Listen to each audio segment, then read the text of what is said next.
Hey, Shalom, Kalalal, Yahweh Bahashem Yavashai. Just want to give all praises, glory, and honor due unto Yahweh Bahashem Yavashai, Bahashem Rakah HaKodash, and double honors to the apostles and elders of Great Millstone of GMS that do rule well and that do teach well and that have taught me this truth. To you I say Shalom, and Shalom unto the hopeful elect. And Lord willing, this will be edifying and thought-provoking in the spirit and power of Yahweh Bahashem Yavashai. This is a son of Zion tuning in. And today we're just going to go into how Cornelius is not an Edomite, and that old doctrine is resurfacing once again. We're seeing it come out from these different Israelite camps, preferably GOCC, which is God of Christ Church, or Gathering of Christ Church. I believe that's what they go by, Gathering of Christ Church.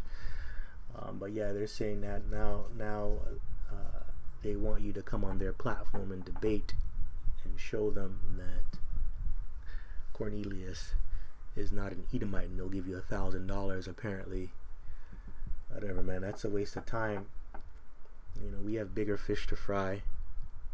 You know, we're at the last days, the last of the last days, and individuals are still getting caught up on things like that when it's clearly evident in the scriptures, you know. But anyways, I'm just going to go into how Cornelius is in fact an Israelite by his characteristics and his spirit in regards to him worshiping Yahweh Ba'Shem Yavashai. Right? He isn't a son of the wicked. He doesn't come from the nation of Edom. So let's start off in Acts chapter 10, verse 1. Okay, it says Cornelius' vision. There was a certain man in Caesarea called Cornelius, a centurion of the band called the Italian band. So he was a centurion, which that's a Roman officer. And you have to remember, ancient Rome was very diverse. It was a melting pot, just as it is today in America and Canada. And anybody can join the armed forces. Anybody can join the police force, right? You just have to fit the criteria, right? And you have your papers in order. And it was like that back then. So Rome was a melting pot. Not everybody in Rome, you know, not everybody was an Edomite. You had different nations flocking to Rome to seek a better life, just like how it is today. You have these different nations, they come to America and Canada to pursue a better life. So that's how it was back then. So not everybody was white, so-called white. And so when people read this Italian band, they think that Cornelius was just a white man. No, it's not, right? So verse 2, it says, a devout man and one that feared the Most High with all his house, which gave much alms to the people and prayed to the Most High always. True. So this doesn't fit the criteria of Cornelius being an Edomite. This fits the criteria of a son of God, which is Yasha. Because the wicked, they wouldn't be devout. They wouldn't fear the Most High, and they obviously wouldn't pray to the Lord. All right. So what does devout mean? Devout just simply means he was righteous. You know, he was dutiful. Right? He was a man of honor, and he feared the Lord. So let's go into the characteristics of the wicked on how they move. So let's go into Psalms chapter 10. We're going to start at verse 2. The point will be made in verse 4. It says, the wicked in his pride doth persecute the poor. Let them be taken in the devices that they have imagined. For the wicked boasts of his heart's desire, and blesses the covetous, whom the Lord Yahweh abhorreth. The wicked, through the pride of his countenance, will not seek after the Most High. The Most High is not in all his thoughts. True. You see that? So this doesn't sound like Cornelius. Cornelius isn't functioning like the wicked, which is Esau, Edom. He's not functioning like that. He's functioning like the righteous. Because one, he's not proud. Two, he's seeking after the Lord, right? And he's thinking about the Lord, right? Just like King David, because King David said, meditate upon thy precepts daily. So he's thinking about the Most High, and he feared the Most High. And we know what it says about somebody that fears the Lord. The fear of the Lord is the beginning of wisdom. So he was wise. He wasn't foolish, right? He wasn't foolish. Hey, the wicked are foolish. because when you go into Job, the 30th chapter, in the 8th verse, it says they were children of fools and they were violent in the earth. That's talking about Esau, Edom. And the fool has said in his heart that there is no God. That's by pursuant to Psalms, the 14th chapter. So obviously, Cornelius, he doesn't fit the criteria of being a son of the wicked or an Edomite. Now, how do you know who the wicked is? Well, let's prove it. We have to go into Malachi chapter 1, verse 4. And it says, whereas Edom saith, and who's Edom? It's talking about the nation of Edom, which is you so-called white people. Edom means red. And that's how you white people look. You look red because the blood shows forth through your skin. And who does Edom go back to? Who's the progenitor of the Edomites? Esau, which in the Hebrew it's called Ishashua, which means wasted away is he. And you can go read Genesis, the 25th chapter, going into the birth of Esau and Jacob. How did Esau come out? He came out red all over like a hairy garment, man, which is indicating that he's so-called white. Okay, so that's how Esau, Edom looks. So it says, we are impoverished, but we will return and build the desolate places. Yeah, and that's what Edomites like to do. Mr. Bob the Builder. Got Donald Trump, he's a billion-dollar construction tycoon. You got the elite banking families. Yo, they're known for investing money in a lot of projects, man, and building up the desolate places, the waste places. That's in their spirit to do that. Thus saith the Lord of armies, or Yahweh of armies, they shall build, but I will throw down, and they shall call them the border of wickedness. So yes, they are the border of wickedness. And it's not because the land itself is wicked, it's because the people are wicked. Everywhere they go, they bring forth wickedness, chaos, destruction, and sin. That's what they do. So they are the wicked. Okay, and that's talking about Edom. So we know that Edom is the wicked. You so-called white people, you're the wicked. Okay? And the people against whom the Lord hath indignation forever, and the Lord is against you. So that doesn't make sense for Cornelius. You know, if he was an Edomite, he would be worshiping the Lord. Because why would you worship a power that is against you? Right? That doesn't make any sense. And you so-called white people, you have nothing, you have nothing, or you don't want to have anything to do with Yahweh Bashim Yoshai by the way you act. Right? That's just how you are. Now let's get some more precepts. Let's get Psalms chapter 58, verse 2. Actually, we're going to start at verse 3, going into the wicked on how they are. So it says, the wicked are estranged from the womb. They go astray as soon as they be born, speaking lies. That's right. So they're a bunch of liars, man. As soon as they're born, they're wicked. Right? And they have gone astray. Right? Speaking lies. Yeah, lies.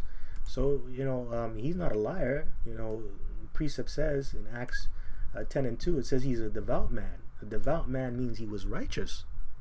So if you're righteous, you're not going to be a liar. You're not going to be speaking lies. So yeah, the wicked are a bunch of liars, man. Verse 4, their poison is like the poison of a serpent. They are like the deaf adder that stoppeth her ear. Yeah, man. They spread lies and they spread poison. They destroy everything, and they're very serpent-like. You know, things go out through one ear and out the other, man. They have something called selective hearing. You know, that's how the wicked via the serpent acts, man. And Cornelius, he wasn't acting this way. You know, he wasn't spreading lies and rumors. He wasn't a deceiver. All right? He was a devout man. Okay, so let's get another one. This is Psalms chapter 36, verse 1. It says, to the chief musician, a psalm of David, the servant of Yahweh, the transgression of the wicked saith within my heart that there is no fear of the Most High before his eyes. So yeah, you know, the wicked, they don't fear Yahweh Bashim Yahushai. They don't fear the Lord. Right? But it says here, he feared the Most High with all his house. The fear of the Lord is the beginning of wisdom, which shows you he was wise. He was actually wise. And you Edomites, you have no fear, therefore you are unwise. In fact, you are the children of fools. And I'm going to pull that up. This is Job chapter 30, verse 8. Hey, and this goes into the Caucasian. And our forefather Job, he explains the Caucasian characteristics of the Caucasian, which are you so-called white people, man. But anyways, we're going to start off at verse 8. It says, they were children of fools, yea, children of base men. That's right, you were low level, you were base people, you're a very base and low people, disgusting, vile, right? They were viler than the earth.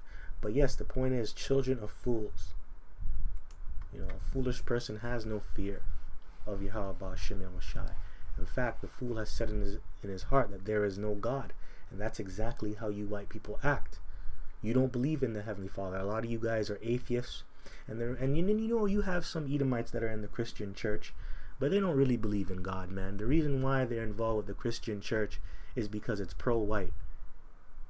Because it suits them. It puts them in a better position. It elevates them in society.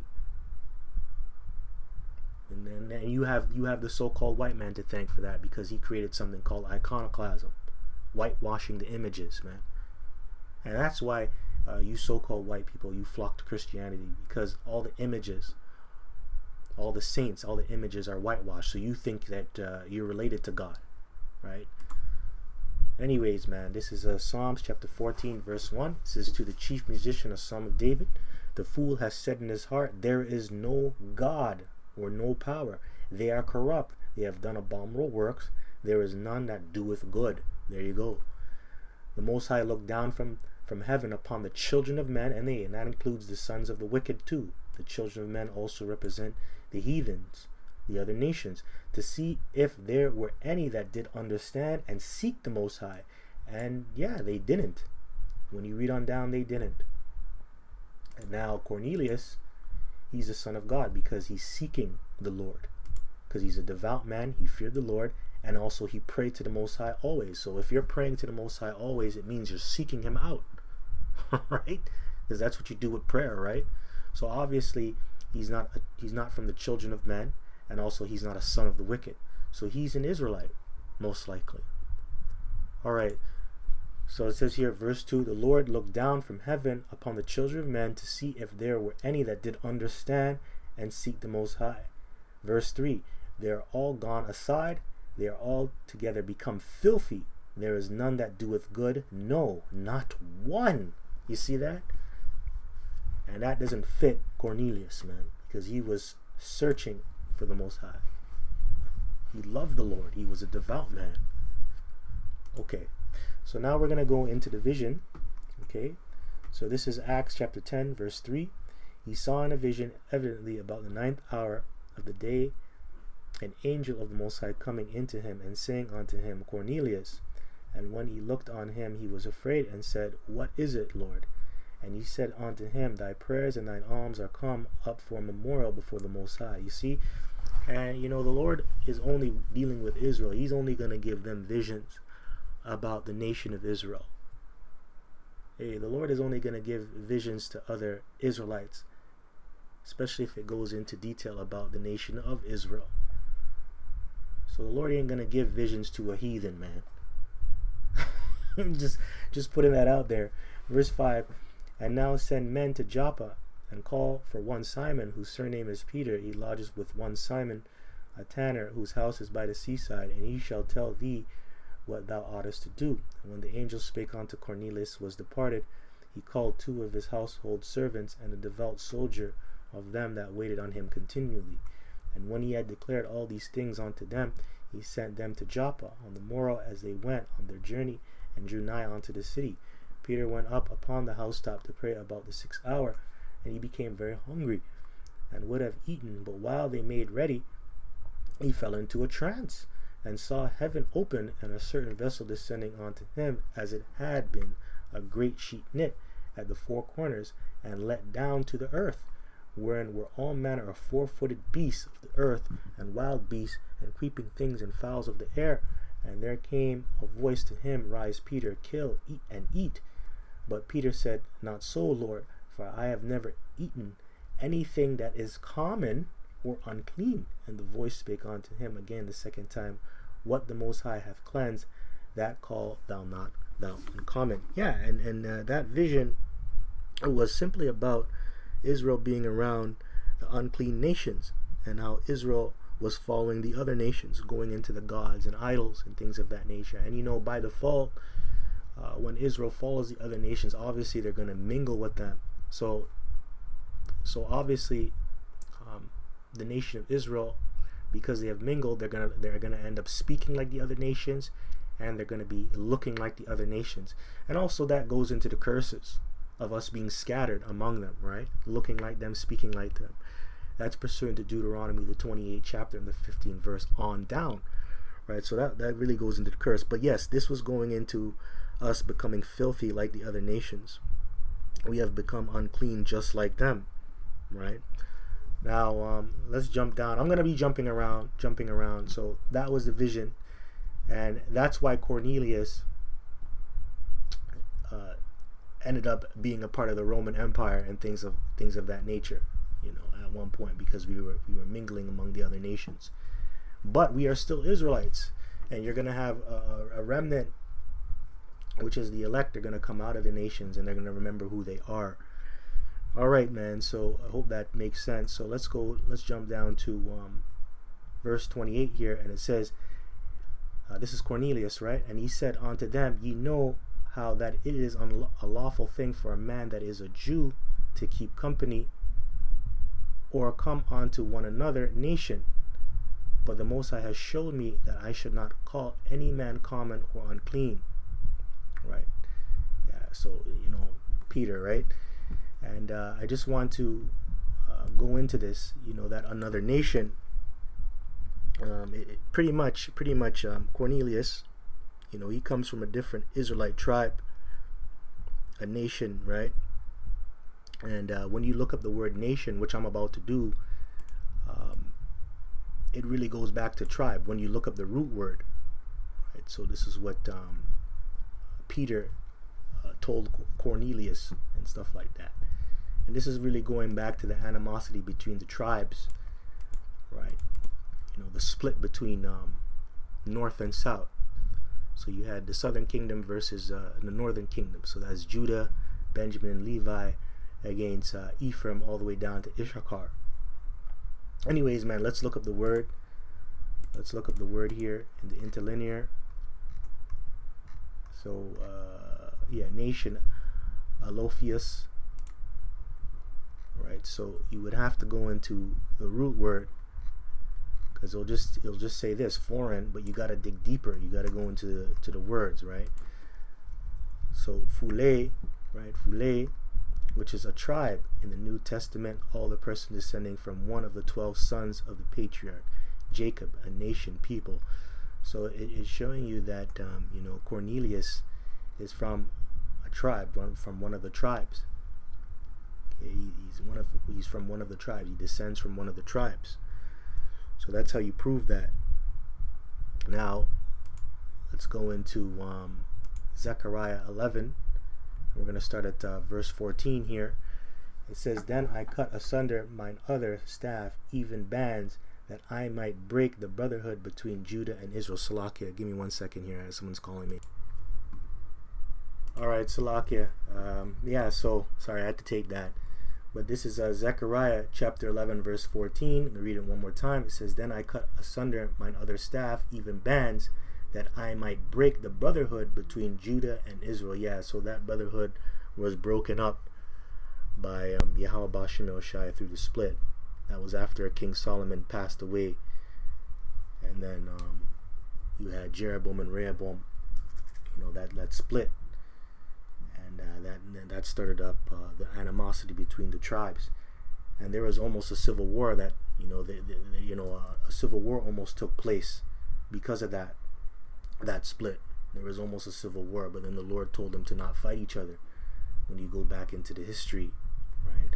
So yes, so that backs up on what it says here in verse 28. Unlawful thing for a man that is a Jew to keep company. And that's going into the animosity between the tribes, man. Northern and southern kingdom. So this is Psalms chapter 147 and 2. And it says here, I'm going to start at verse 1. It says, praise ye Yahweh, for it is good to sing praises unto our power, for it is pleasant and praise is calmly. Yahweh doth build up Jerusalem, he gathered together the outcasts of Israel, he healed the broken in heart, and bindeth up their wounds. He telleth the number of the stars, he calleth them by their names. Great is our Lord, and of great power, his understanding is infinite. So going into the outcasts of Israel. Man, and the outcasts of Israel are Israelite foreigners via the Gentiles, man. And that was Cornelius, but he was a foreigner, an Israelite foreigner that came back into the fold. Right, so just proving that he is an Israelite, just showing you that there was a split, and also there was a scattering.